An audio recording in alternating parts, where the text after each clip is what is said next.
Hi, folks. This is Sean Hyman from the Logical Investor. And boy, has it been a wild ride since last week, since we talked in the markets. Probably should come as no surprise to you, although even as much as I warn about something, it still shocks some of my subscribers. But, if I tell you the bridge is out around the curve and you get around the curve and you see the bridge is out, you shouldn't be shocked. So I want to talk to you about what the market's done recently and what's in store even more for it. So we'll go broad market first, then we'll look at our positions. So the broader market has dropped quite a bit. Here's the S&P 500 on a weekly chart. It's come from 2940 to 2702. That's a little bit of a rebound so far today. I'm filming this in the middle of the trading day, about 2 p.m. Eastern, 1 p.m. Central. So part of the trading day is gone and it's rallied a bit. But if you felt like that, couple hundred points or so felt like something, wait till you see what's still coming. And again, there will be rallies and snapbacks along the way. And if we are starting a bear market rallies are sharp and fast typically because they're filled with a lot of short covering rallies. So they'll look like, resurgence of renewed buying. But if this is the top, and we don't know that just yet for sure, I produced a video earlier in the week. Matter of fact, let me go to it. It's taking just a second to load up. Here we go. It's the ones it's this one, the signs that we're in a topping period in the stock market. I would encourage you to watch that video. It's extremely educational, and check that out. And feel free to share that on Facebook and Twitter and anywhere you've got social media as well. Share the link at the top of the page and email, however you want to share it. But a lot of people need to be aware of that because a lot of people don't have what you have, and that is a free video that anybody can view, whether they're a subscriber or not. So the S&P 500, has had some pullback that temporarily is below the most aggressive uptrend line. Of course, the long-term one is still to be broken, which would be around where the 200-week moving average is. So this one's been broken.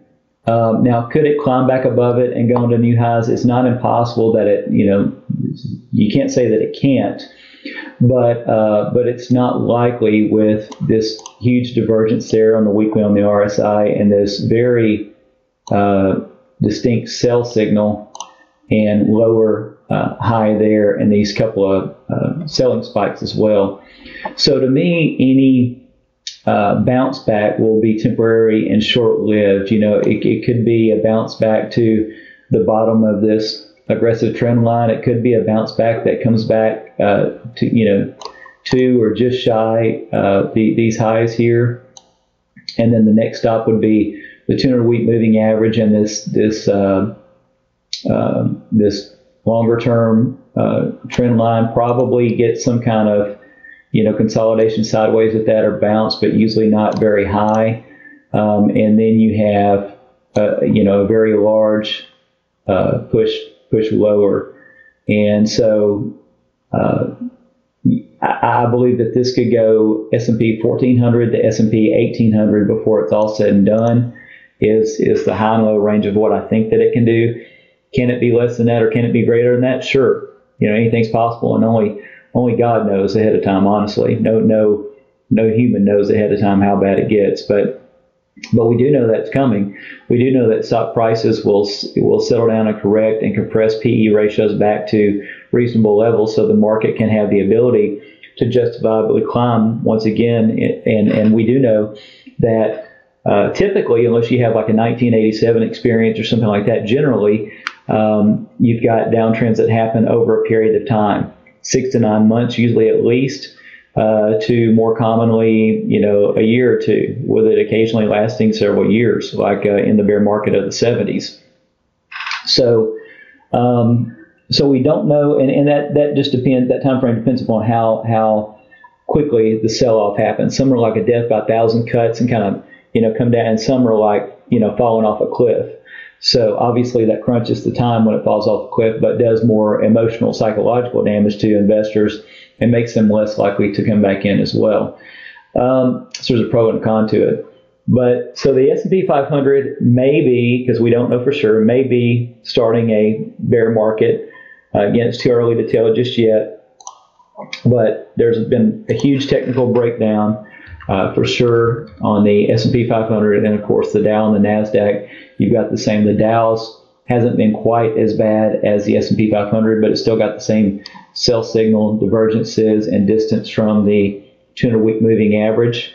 And then the Nasdaq has led on the way down percentage-wise and has broken down even more technically. So this one is still, even after all this sell-off, is still a mile away from its 200-week moving average. And ultimately in a downtrend, it's going to go far below that moving average. So, this could end up cutting in half or close to it before it's all said and done. We got the same divergence here. We got the same sell spikes. We got the same divergence here on RSI, and the same distance still between moving averages. In other words, a big gap between them. And then what looks even worse is the Russell 2000 small caps, which have their divergences and sell signals, but the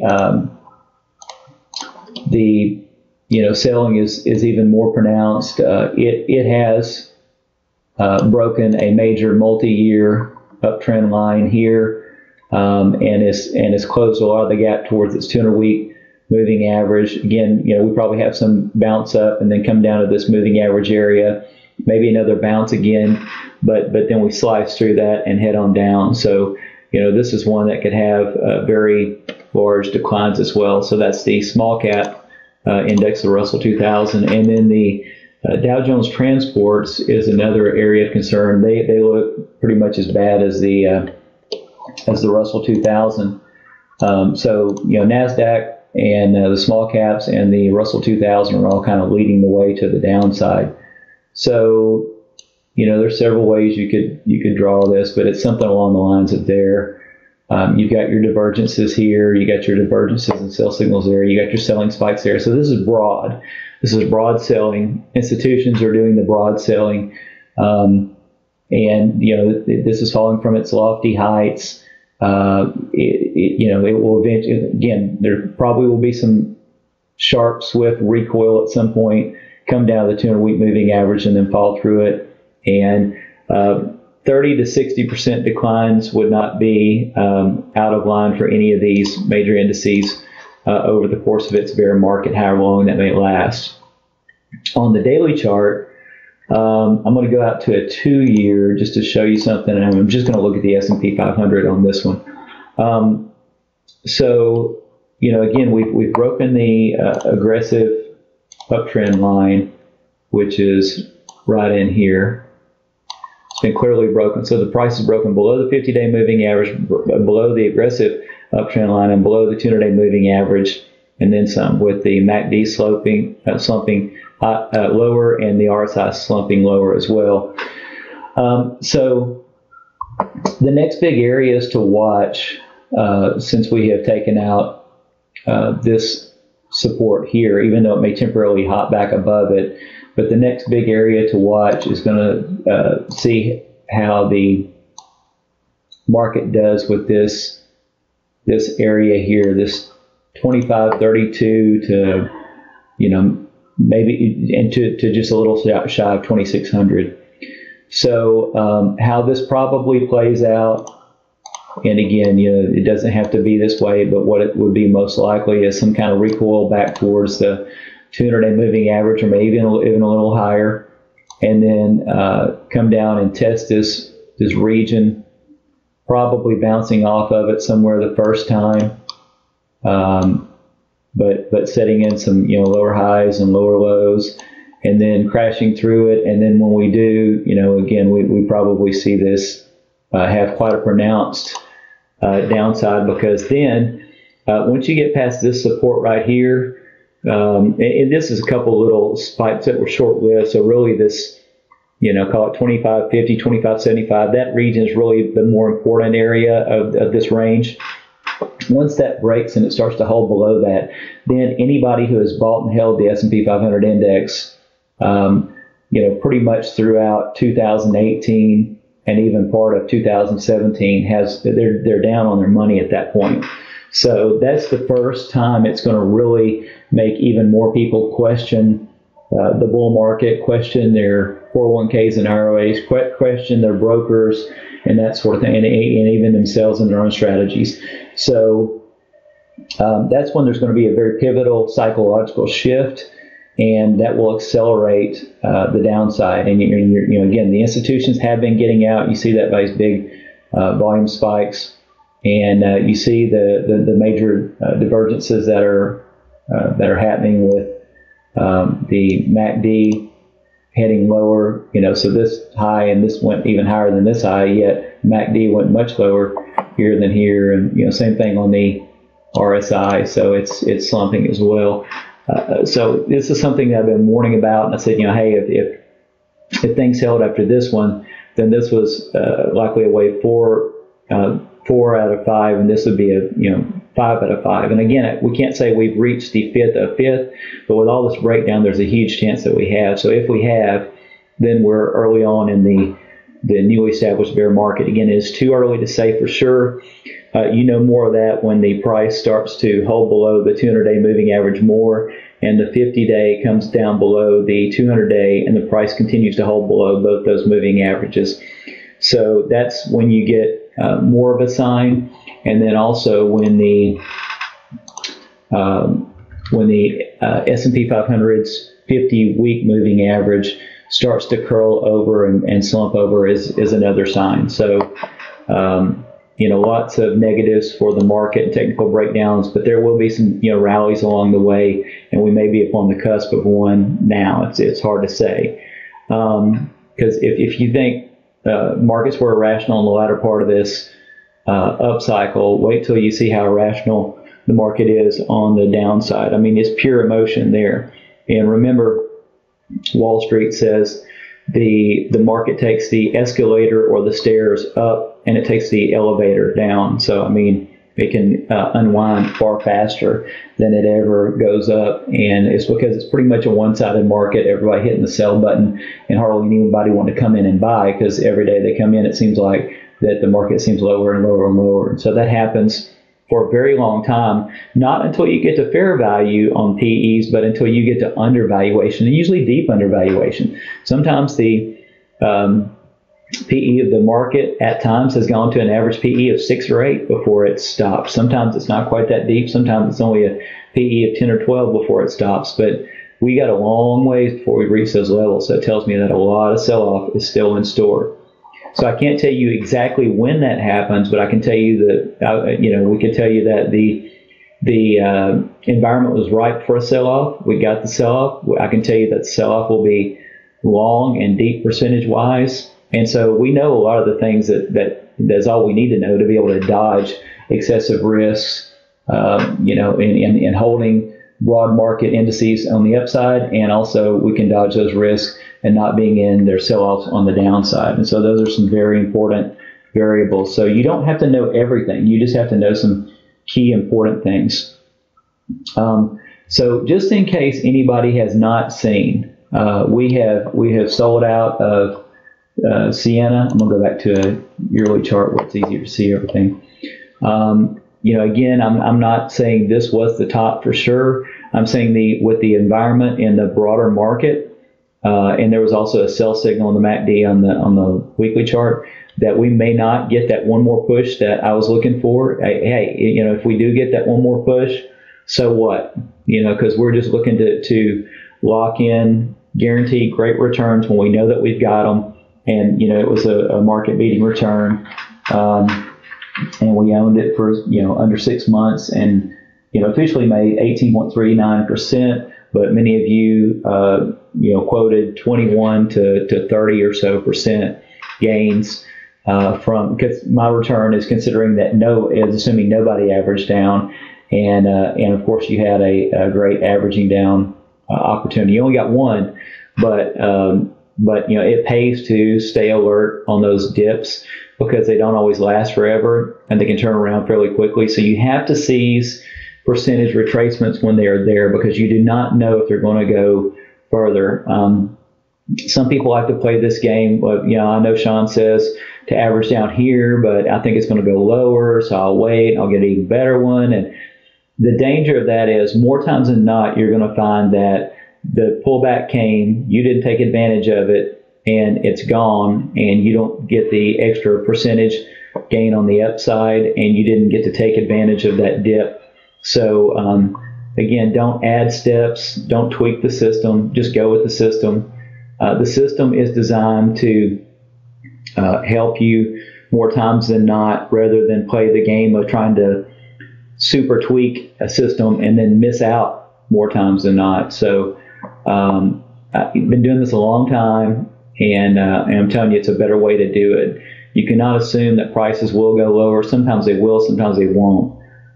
Some people are playing that game right now on IBM, and that it goes lower, and it may.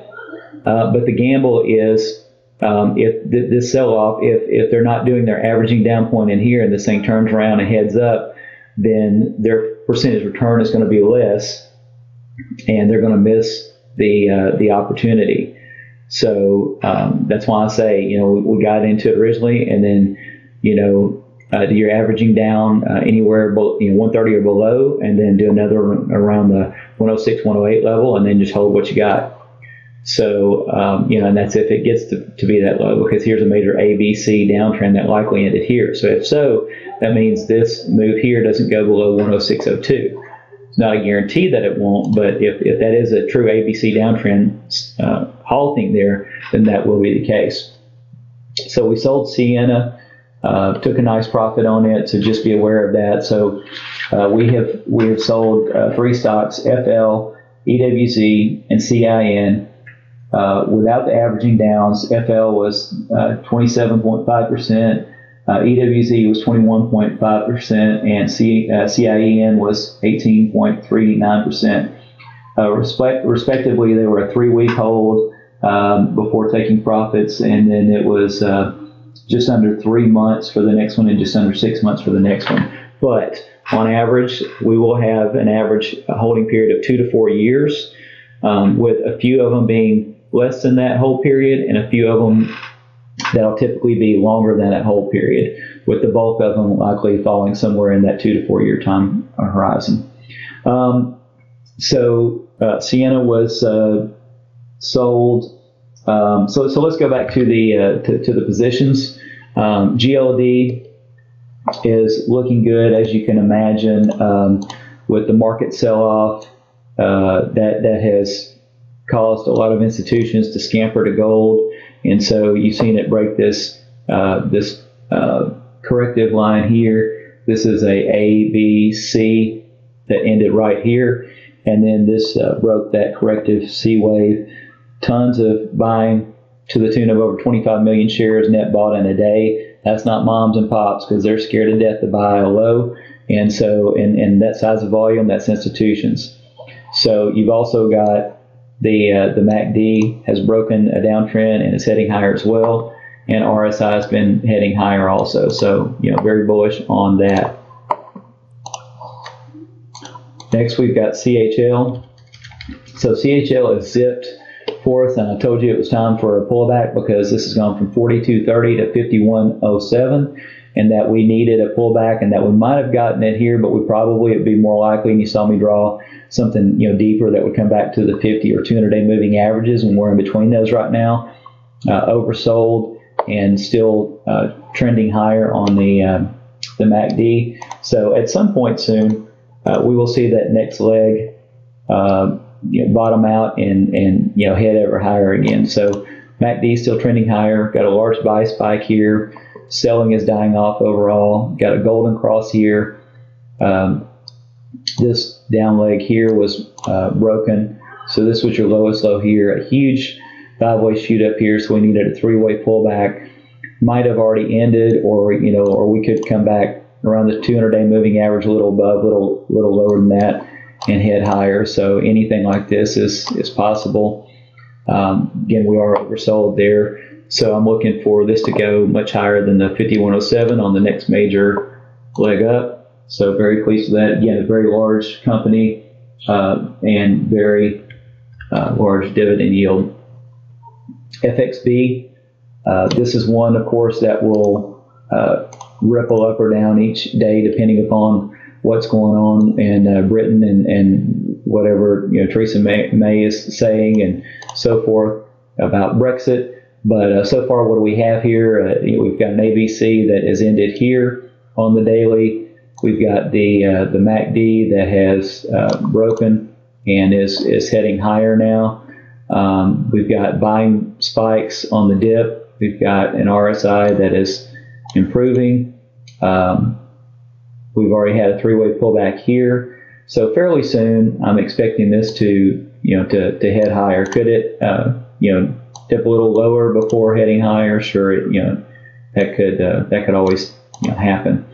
But this may be our next major low right here since it's already broken this.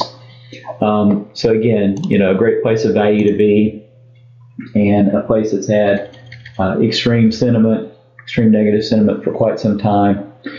So EWW, this one had a V bottom here in a major ABC correction, and then we zipped from 43 to 53 in such a short period of time that I said that was awesome, but expect a good period of pullback. So now we've got like a complex A, B, C, or maybe it's A, B, and then C. But either way, this is C leg, and we're oversold. This will likely put in a higher MACD low than here. The selling is starting to die off again, so there's a good chance that this bottom holds here. When you look at EWW on the weekly, our ultimate low was 39.86 in this ABC downtrend here. We put in a higher low here at 43, so this will likely hold as the higher low. RSI is heading higher, and MACD is putting in higher lows as well. So, so while this could pull back some more, not saying it won't, but I just think a lot of it is now behind it. So, we could recover from here and going into new highs, or we could see some, further pullback before that happens. But I'm looking for a huge surge, an eventual break above these, this 53 to 56 area. Once it breaks above that, let me just draw it kind of like this, 53 to 56.50s. Once it breaks above that area is when you'll see it soar back to these 67, 69 areas. So looking good there.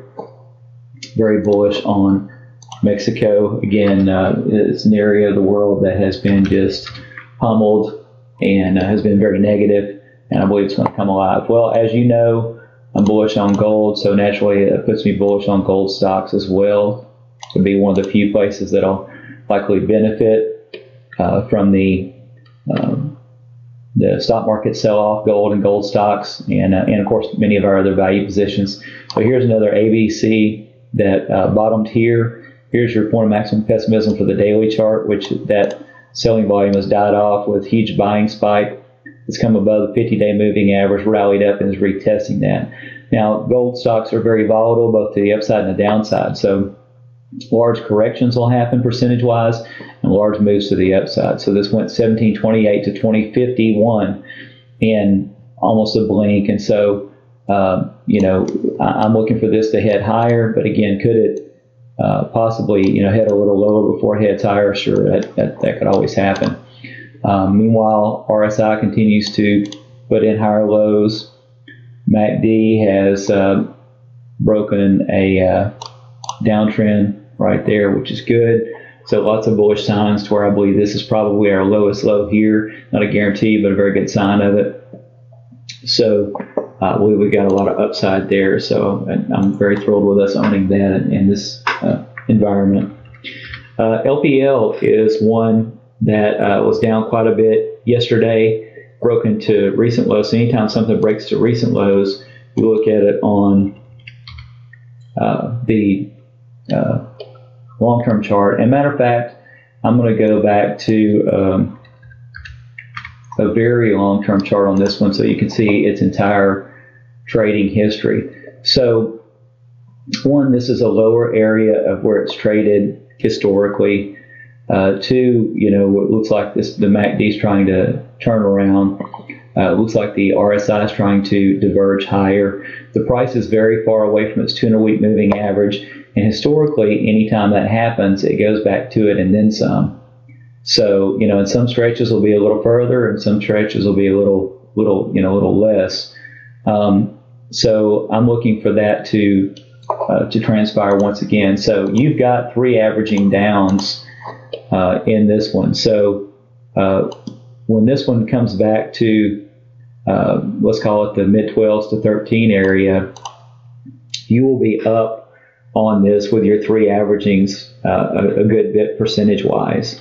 And so, you know, we may possibly take profits on that. Another thing I like is that you see this, you know, went lower right here, but this MACD here actually went just a little bit higher. That's actually something I just saw just then.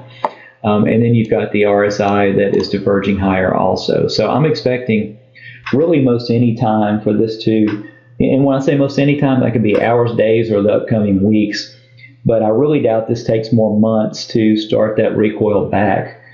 Could it? Sure it could. Because there's times where it V-bottoms and heads back towards it. And then there's, you know, and that's what happens more times than not. You had that happen here, here, here. This one was a little bit more of a U, and this one was the one that took the longest. This one, you know, it V-bottomed up, and then it came back and dilly-dallied and beat again. And this one was a sharp rise up. So a lot of the rises have historically been very sharp. So so just know this could go from, you know, 7 to 11 or 12 over just a matter of mere months. So that would not be uncommon.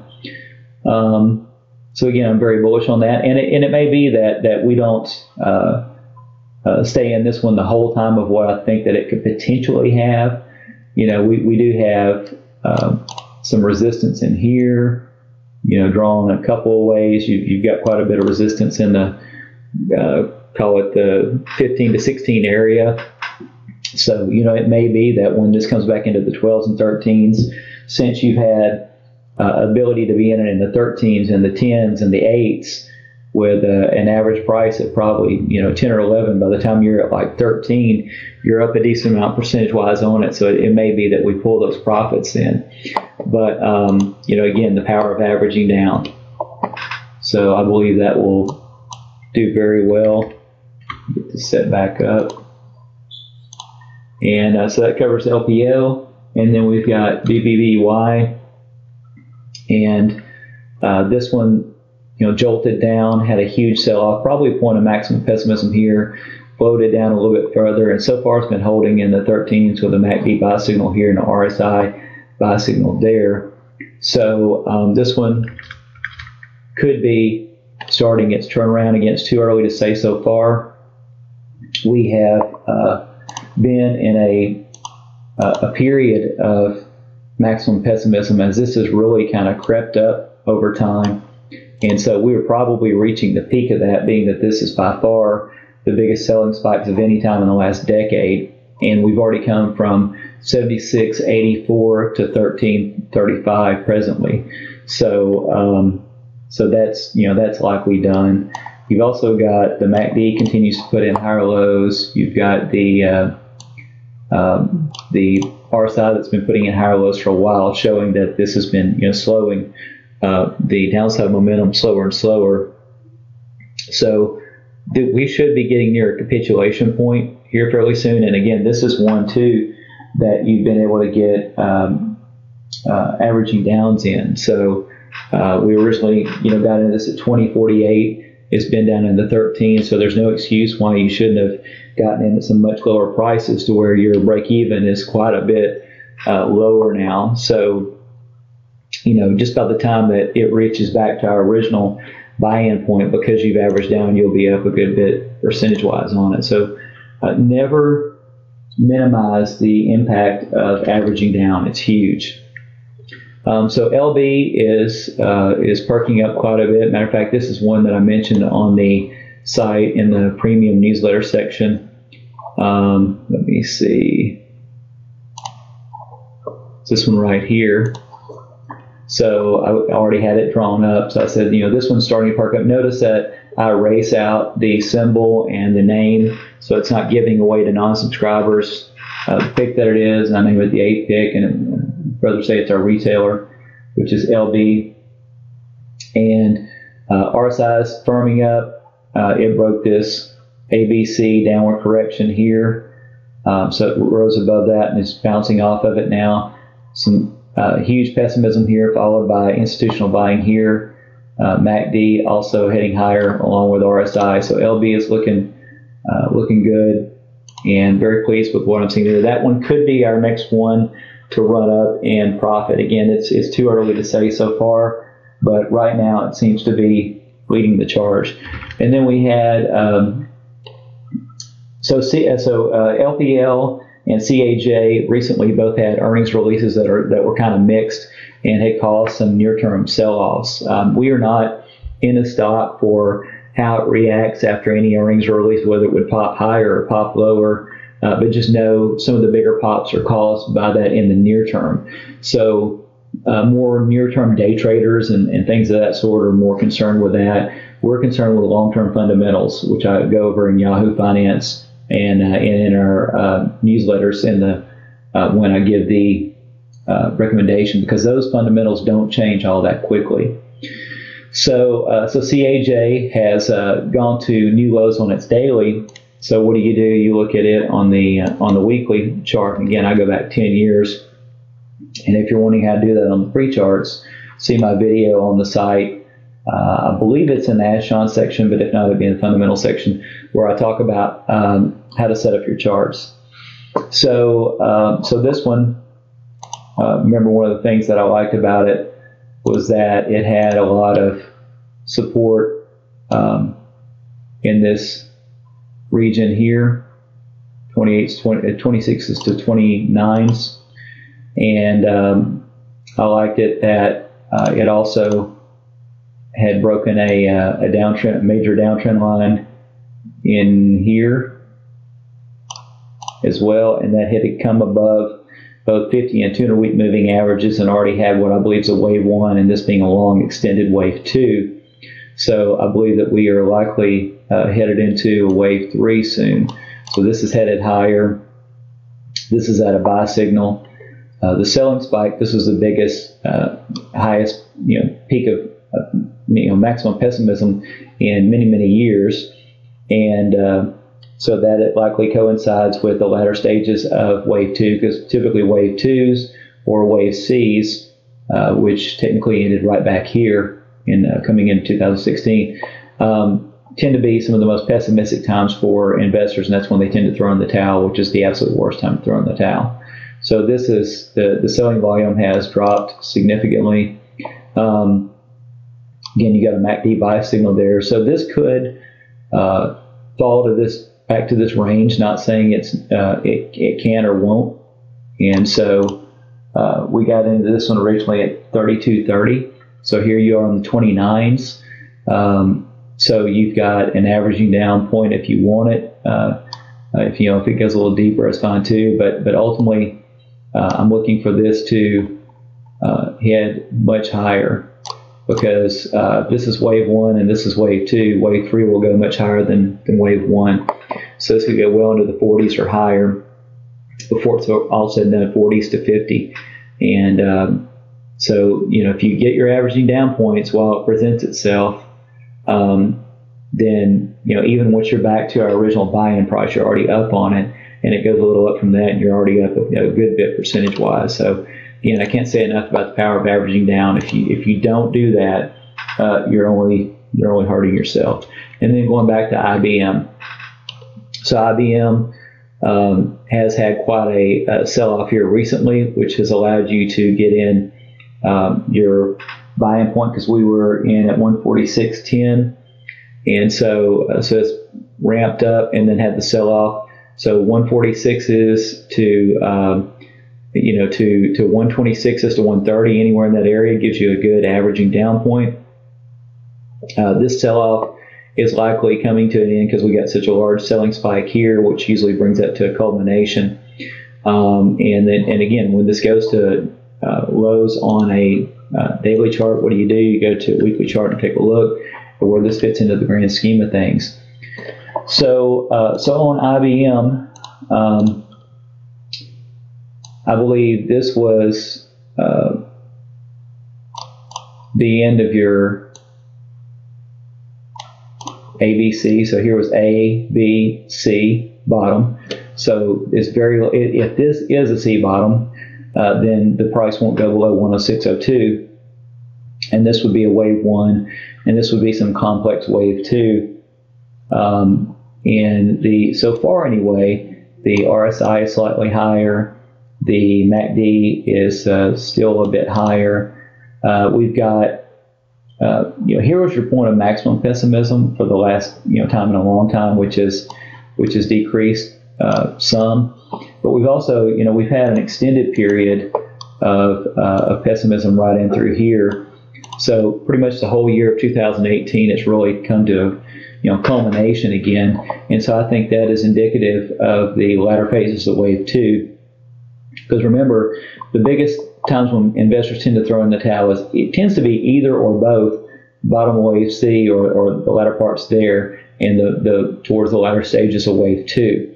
By the time they ride through wave C, and then they get the rally up, which doesn't quite get them where they want, and then it takes a while to come into wave 2, they still feel like the stock is weakened in a downtrend, when the fact is the downtrend ended here, but it doesn't feel like an uptrend until you see the next move higher. It feels like an uptrend when this happens, and that's wave 3. And so it's well into wave 3 when people finally realize it. The masses don't really realize that you're in another era for a stock like IBM until it surpasses this region of resistance right in here. So it's got to make it up close to its old highs before they ever realize that you're in a new time with IBM. And could this go to fall through that?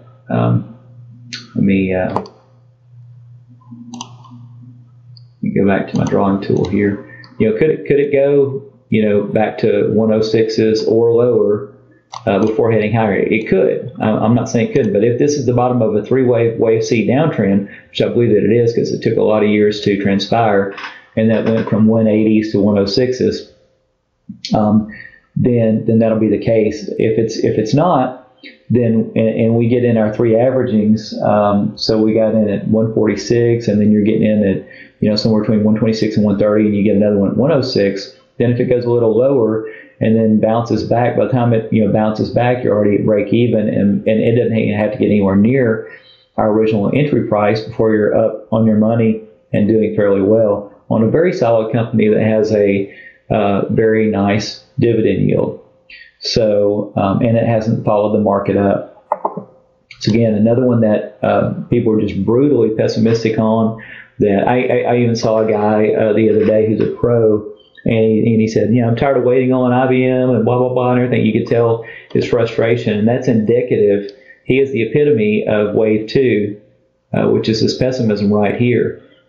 I sense it in even some of your own comments when we're in wave C or wave 2 on the site. You become the embodiment of the reflection of the sentiment that's with those waves. That's how well Elliott waves are at calling the sentiment in phases of the market. So it's one reason why I like Elliott waves, because it lets you know not only are you in an uptrend or in a downtrend, but really it takes the temperature of how far you are into it, and where there's rules that tell you where it may likely end, and so forth. And so it really is helpful. It is not my number one tool. The number one tool is fundamentals, and that always will be the case. So fundamental soundness and fundamental cheapness through PE ratios, etc. So how big a company is, market cap, its cash position, its debt position, its earnings, EBITDA, its dividend if it has one, etc. Those are some of the most important, and then technicals and sentiment come after that. So by the way, somebody now let me state while I'm a massive proponent of averaging down, every once in a while somebody will give me a stock that I've never recommended, and they'll say, hey, I felt this from before I ever met you. What do you think about it? And I'll look at it, and the fundamentals are crappy. And if you try to average down on a crappy fundamental stock, let's see. Well, it's already gone to Pink Sheets. So, for instance, you've got Sears Holding. You could just keep averaging down forever on a crappy stock that was likely to go to zero. So this has gone from 40s to 20s to 30s to teens to single digits to 18 cents from 40 something just a few years, 3 or 4 years back ago.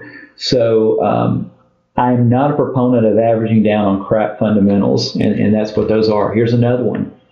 I urged somebody to get out of JCPenney years ago. They had retired from there. They say, hey, I've got the bulk of my 401k in JCPenney stock. What do you think? I analyzed the fundamentals, and I said, as much as I respect what they've done over the years, and as much as I like shopping in their stores and stuff like that, if you like them, continue to shop there, but do not buy their stock because it's crap. And fundamentally, they've driven the company into the ground. Well, 20s, teens, single digits, and it had this little slight bear market bounce to the upper, to 11, and then it went back to 5s, 4s, 3s, 2s, and now 1s. Again, a crap of a company. So that's why fundamentals matter the most. Fundamentals tell me the likelihood that a company is to survive, turn around, and thrive.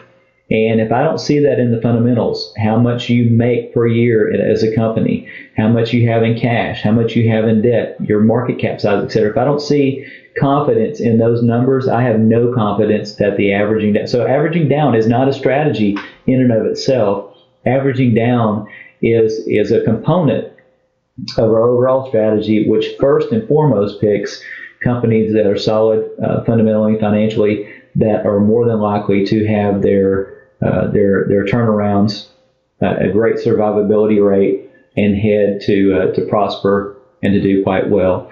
So here, just a couple of examples of stocks that were just crap. And so far we've only had one company ever go under, and that was one that Obama personally attacked. He attacked the whole industry. It was coal. It was BTU. BTU went bankrupt, then came out of bankruptcy and is trading back again today and is back up some. But that was one that had personal attack from the president that had he established regulation that squeezed the industry into bankruptcy, and that's something that I've never seen in my entire lifetime. But we will for sure always have ones that do not make it, and we'll have a ton that do because of how we pick stuff. And we diversify, so that's why we don't have to have every pick make it. Nobody has every pick ever make it. Warren Buffett's never had every pick ever make it. Sir John Templeton, anybody you can think of that's a great investor that's been doing it 30, 40, 50 years, they've all had ones that did not. So I would not be so haughty as to think I would be the first one that would not hardly have any, because I don't have anything on those guys. So anyway, I hope that helps you. Again, stay tuned to the newsletters and weekly videos, because if you do nothing more than go to the site once a week on Thursdays and listen to that weekly video to get caught up and to check for the latest monthly newsletter, which these will all be pinned towards the top of the page. These come out towards the end of the month, the Logical Investor newsletter, and they'll be dated. And then these will be dated for each week.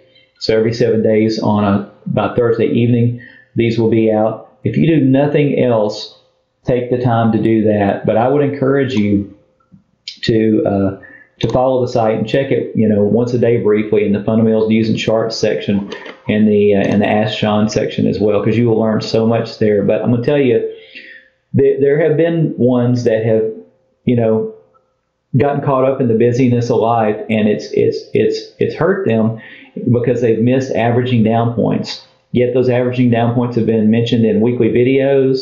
I've mentioned averaging down points in the monthly newsletters, and I mention it sometimes on the fundamentals news and charts or Ask Sean sections. And still, as broadly and as often as I've mentioned it, they've gotten so caught up in just the busyness of life that they've missed out on those opportunities. And for instance, on Sienna, the ones that were paying attention had time enough, more than time enough, because there was weeks in here where this was at enough of a dip to where you could take advantage of that. And those were the people that made 30-31% gain in that short period of time. And the ones who didn't and weren't paying attention, made 17, 18, 19%. So sometimes that's a 12-13% difference in just the one stock on the difference of return alone. I mean, that's it. That difference is as good as an annualized return in and of itself, much less the difference between two. So what else are you doing in your life that is so important to where you may miss 10 or 20% gain difference in your assets growing? What else are you doing that's moving the needle that much outside of your primary occupation, and your paycheck probably isn't even doing that. But if there's anything doing it, it would be that and that alone. So aside from that, financially, for your future, for your kids' futures, for their college funds, for your own retirement, there's probably nothing else that you're doing that will move the needle that much for yourself, not for me, but for yourself, as that. So that is how important it is to come and check this site. Believe me, I'm not saying come check this site so you can see my face. It ain't that pretty. I'm not saying that to come see this site so I'll get to the knowledge of, so many people are listening to my voice. I could care less about that, because what's important in the end is that you make the best return possible given the time involved that you've got and for the money that you pay for this newsletter. So make that count. Refocus. Make it a point to check that daily. You can do it from your smartphone. You don't have to be at your house and tied to your computer. You can check these from your smartphone. So I would encourage you to do that. I would encourage you to do it. Take a few minutes each and every day to check that out. Also, if you open up your portfolio and you see deep retracements in some of your positions, at a bare minimum, come on the site and ask a question, or even better yet, even better than asking your question, go to the top stories area, click the search field, and put in something that would tie into that, 8th pick, 7th pick, something like that, if it's a present position, and check to see if I've said anything on it, because you don't want to miss up those averaging down points. And with the market getting so much more volatile and even downward biased here lately, there's even more chances that you would have averaging down opportunities that can lead to massive long-term percentage gains. So I cannot stress that enough to make sure that you do that. And then, each week, most every week, I put up a free article or video that is very educational, and over time can be like a college education in investing. And again, there's very few things that you're going to do in your life that will add up to advancing your financial future, because you can do so much with money. You can give more to your church. You can give more to your kids one day when you go on to heaven. You can have a better retirement. You can help the needy. There's so much good you can do. So be a good steward by taking some valuable time, watch less reality TV and the news channels, and tie into this site, because it's going to help you to make a bigger return over time. Okay, thanks so much for watching, and God bless. Bye-bye.